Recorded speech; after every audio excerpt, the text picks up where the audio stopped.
Our story started in 1950. My father came from Detroit, and as a young black man, his options were limited. And it was a time of segregation and Jim Crow laws. And my father looked at his options. Daddy looked at his friends getting up and getting on the assembly line and working from 2, 3, 4 in the morning, putting in a double shift, coming home exhausted with not enough of a paycheck to put a decent meal on the table. So my father came to Seattle and he literally had a green book. The Negro Traveler's Guide was what brought him to Seattle to tell him where he could sleep safely at night. And when he got here, he got busy and he invested in his first piece of real estate at 18, bought a home on contract. So I was raised by what I call fire starters, and those are individuals that know they can change the narrative despite what their birth circumstances may have dictated. Good morning, everyone. I'm Alice Tang in Portland, Oregon, the host of Women's Million Dollar Conversations. I'm here sitting down with a new good friend of mine because we've gone through a lot in the last few months. Dana Frank. Dana, welcome to the show. Thank you, Alice. I'm thrilled to be here with you this morning. My name again is Dana Frank, and I reside in Seattle, Washington. I run a now third generation family apartment rental business started by my parents over 70 years ago. And I'm most proud because they say only 12% of family businesses make it to the third generation. And now my 31-year-old son and my 24-year-old daughter are continuing the legacy started by their grandparents. I'm surely very proud of all of you. Dana, because this is a million dollar conversation, so our guests come on board because they saved a million, they made a million, or they sold a million. Tell us a little bit about the journey to that first million and what are some of the hurdles or challenges that you faced? My story is really unusual and it's really difficult to differentiate the legacy that I was born into. Our story started in 1950. My father came from Detroit, and as a young black man, his options were limited. And it was a time of segregation and Jim Crow laws. And my father looked at his options. My grandfather said, please go get one of those jobs at Chrysler or Ford. Daddy looked at his friends getting up and getting on the assembly line and working from 2, 3, 4 in the morning, putting in a double shift, coming home exhausted with not enough of a paycheck to put a decent meal on the table. So my father came to Seattle and he literally had a green book. I wish I had one that I could show. I have one around here. But the Negro Traveler's Guide was what brought him to Seattle to tell him where he could sleep safely at night. And when he got here, he got busy and he invested in his first piece of real estate at 18, bought a home on contract. So I was raised by what I call fire starters, and those are individuals that know they can change the narrative despite what their birth circumstances may have dictated. So when you ask when I made my first million, it's really hard because from the time I was born, I've worked in the family business. I remember the first deal I really did on my own, which was a great investment. I purchased a vacation home in Scottsdale, Arizona, and I bought it for 230,000, and now it's worth a couple $1 million.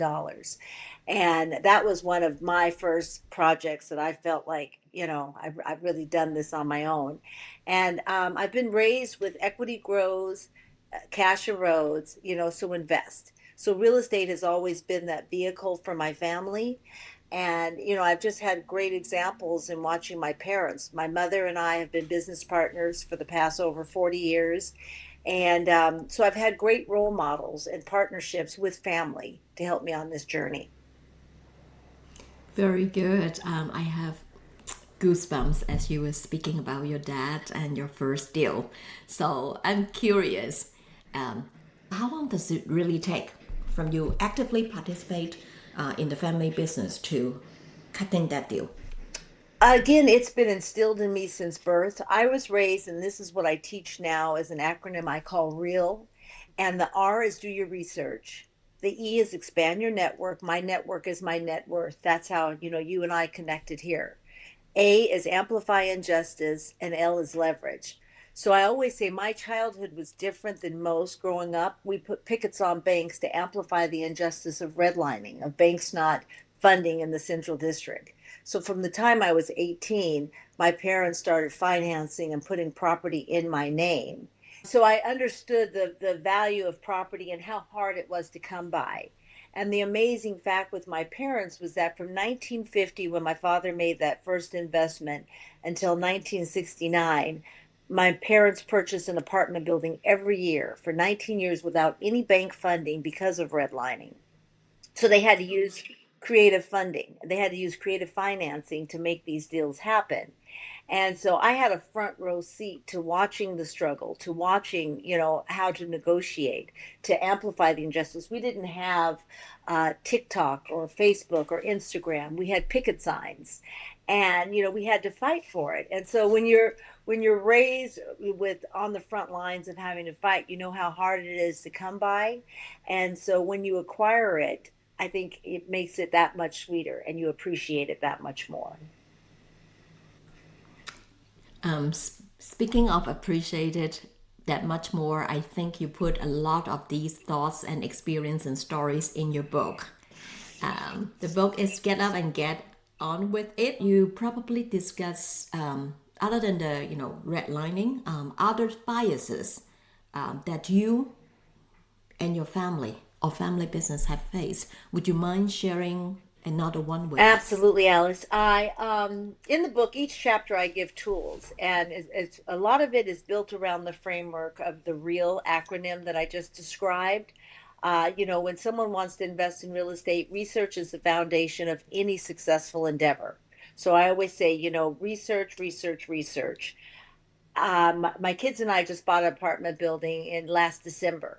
And I said, okay, what does your research show? Prove to me why we should make this investment. Seattle right now, as you know, in the Pacific Northwest, we've been going through a lot of changes with programs really that make housing providers operate with their hands cuffed.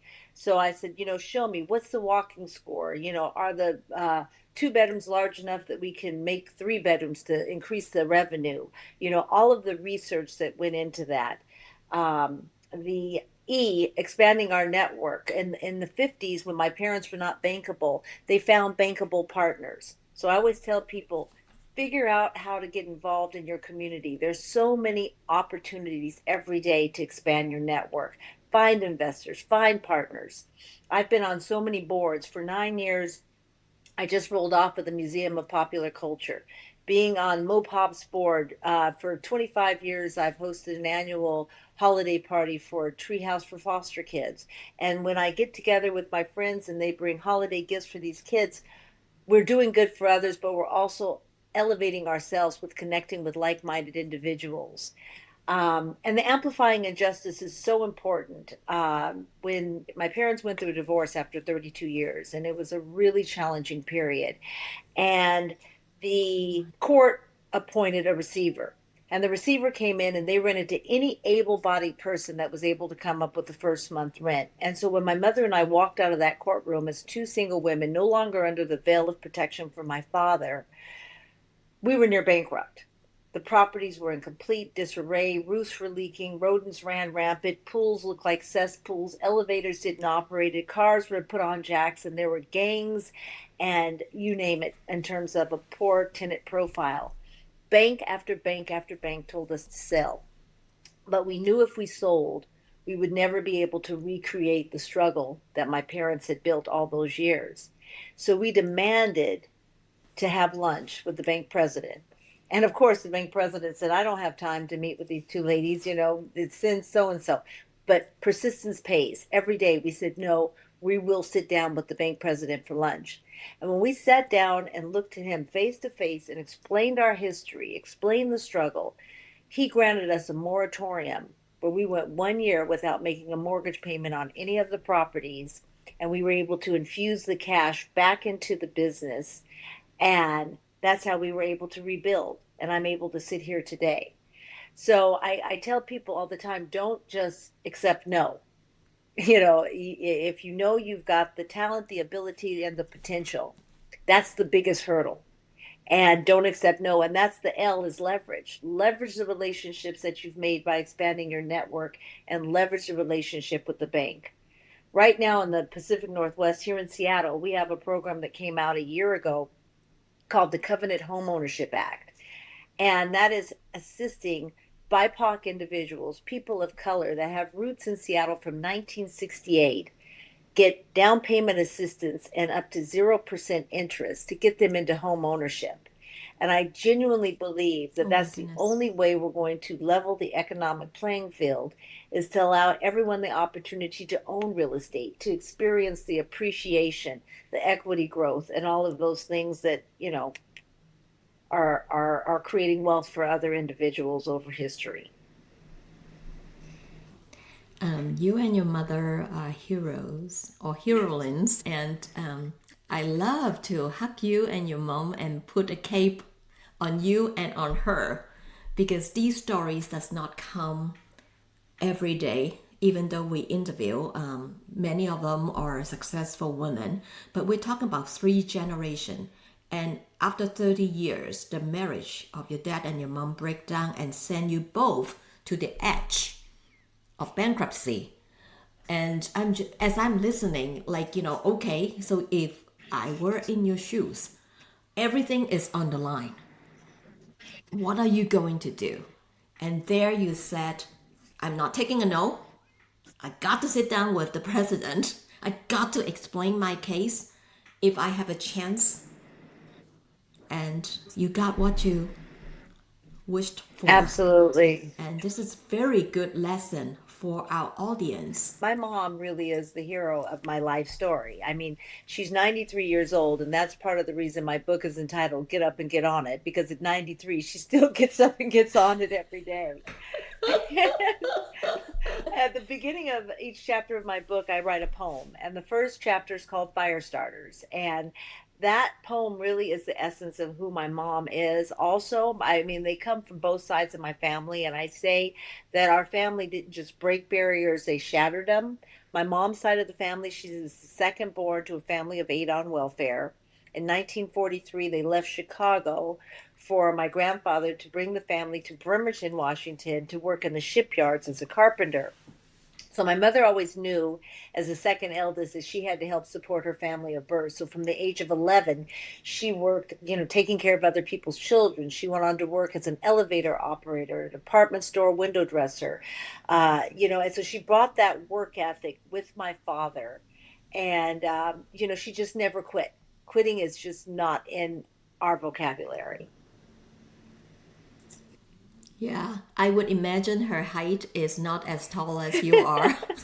Some short, feisty woman she's, with a cape, invisible yeah, cape coming behind her. she's something to contend with. I'll tell you that. She's an absolute role model that, and also as a woman to have someone to look up to, that so often in society as we get older, women are, not as revered and respected, especially in the workplace. And my dad has been passed away now 29 years, and my mom and I have been business partners for over 35 years, and it's just, the journey is something I would never change for anything. Working with my family has been one of my biggest blessings, and it's we all have the same mission and same goal, and so it's really been amazing. Perfect segue to what's your mission? So if you ask my son, who is also my business partner, our mission statement is that we provide affordable quality housing. And I think that's really the secret sauce to our success. We're not super high end rentals, but we provide affordable quality housing. And our happiest day is when individuals come and say, "Hey, I'm moving on to buy my own house." I mean, we've had some residents that have been with our family for over 50 years. And so it's really an honor when you can participate in someone's daily lives. And our residents, they become like family. I mean, I've watched people's children grow up, go to school, start their own professions. And, that's our daily mission. I mean, we wake up together as a family, we all check in with each other. And then we get busy. We drive around, we check on the property, we engage with our residents, and we enjoy what we do. I mean, when we hand over the keys and walk away, each property that we turn over, we say to ourselves, "I could sleep here at night," and that's really been the joy of what we do. Beautifully said. I'm just thinking about the legacy of you and your mom being partners now is passing down to your two children, and your son just now you mentioned is your partner. Other than passing the business and making the world better by providing affordable housing, and seeing the renters, generation from generation, they get help and they graduate from renting to buying their home. What else is in your legacy that you would like to share with our audience? I really believe, and I teach my children, that you can't receive with a clenched fist. And that's why charitable work is so important. I raised my kids going down to Union Gospel Mission. I mean, we spent many nights on the streets doing search and rescues. They've been a part of my Treehouse program. I've been on the advisory board as an advisory board member for Treehouse for Foster Kids, Mary's Place, No Child Sleeps Outside campaign. There's always opportunities to get involved and make someone else's life better. How do you, that old saying of, "I don't look down on someone unless I'm lifting them up." I mean, I think that there's every day is an opportunity. And I think it's because far too many individuals try to shield their offspring from the struggles that built them. And I will never, ever forget the struggle that my parents, I have visual imprints in my mind of my father getting in that van, leaving Detroit. History has taught us that Jim Crow laws were separate but equal, but there was nothing equal about the history of telling my father where he could live, where he could eat, where he could thrive. And so we have to keep that in mind, especially in today's arena with DEI programs getting cut. I always say I am a DEI baby. My aunt was the first African American flight attendant that Alaska Airlines hired and later retired. I mean, we have to have doors open to create that equality. I have an uncle that's a federal judge, and I mean, he was born to my grandmother that was a lifelong maid and my grandfather that was a carpenter. How do we continue to change the narrative?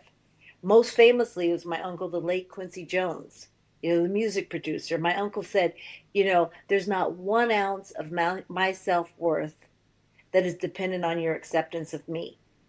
And so when we get Oh my to God. that point, when we really can embrace that, then we find out how we can live our lives to the fullest. I feel that what I have heard is do what you can, given what you have, and role model Absolutely. Absolutely. to the people around you. They may not be our next generation, but you are role modeling to your next generation, and you are role modeling to our audience, whether it's a woman who's watching this, listening to this, or a woman who needs some hope instilled in them. And I think the project of Women's $1 Million Conversation is really to instill hope and set them free from worrying about how people look at them. I so agree, Alice. And I tell them, my network is my net worth. Every day there's an opportunity. Find somebody. You might not have the down payment to invest in a home, but your partner might. You might have the skill set to go paint or garden or do something, but you find a way to get yourself on the level, the foundation, and then you build from there. And once you get that equity in the first house, refinance, roll the money into the second. My father had a lot of funny sayings, and one of my favorite was, "Just because it's on your ass doesn't make it an asset." So,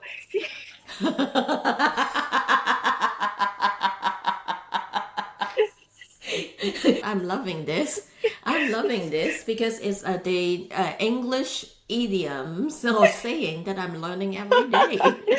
um, but so I'm circling back to your network is your net worth. Actually, is I do very few topics that I keynote speak, and your network is your net worth is one of yes, them. What I'm doing is teaching people about somebody who has a network of zero, yes, had finally I built my process. You don't need to spend 50 hours a week to do that, but you need to spend about half an hour to touch the most important relationship that you have at that point in your Right. life. Right. Absolutely. Yeah, borrowing what you said, leveraging the Oh, relationship, or sharing their light. I am a witness to it. I've actually seen it work. And like I said, our vehicle was real estate, but I believe that this works in any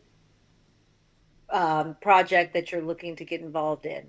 I mean, because there are people that know, and there are people that want to be your mentors. I am so thrilled at this point in my life. I've been spending the past years speaking at a lot of universities. I've spoke at MTSU and American and Towson and Essex Community College, and the great thing is that when I look at the next generation, I mean, these kids, their minds, they're so curious. And they're saying, I want to be the fire starter. I want to be the next one in my family to, change the narrative that's not going to accept no. And that's the gift. It's finding a mentor. I look for mentors every day. You're a mentor for me. I mean, I genuinely look for, I watch the work that you're doing, and it's so important and it's so rewarding. It is. Um, I want to round this up with one final question. Is when as you're sending the letter down there for the next generation, especially women, what is the one piece of advice among all the advice you have written that you pass on to I them? do a lot of different speeches, and one of the most powerful ones I feel is about being the fire starter, of teaching people that sometimes you have to be the first one in your family legacy to pick up the baton and start the relay before you can pass it off. I talk a lot about raising heirs, not errors. I think that it starts young. I think that we have to start instilling in our children, turn off the TV, turn off the Xbox, and really start spending quality time, because this is real life. And now it's more important than ever with AI, all of these artificial intelligence. They're tools, but it's never going to take away from the work. And I live a lot of my life by quotes. And one of my favorite quotes is that success only comes before work in the dictionary. And I just think that people have to know you got to do the work. You got to get on it. Get on it just like Mother That's right. Frank. That's right.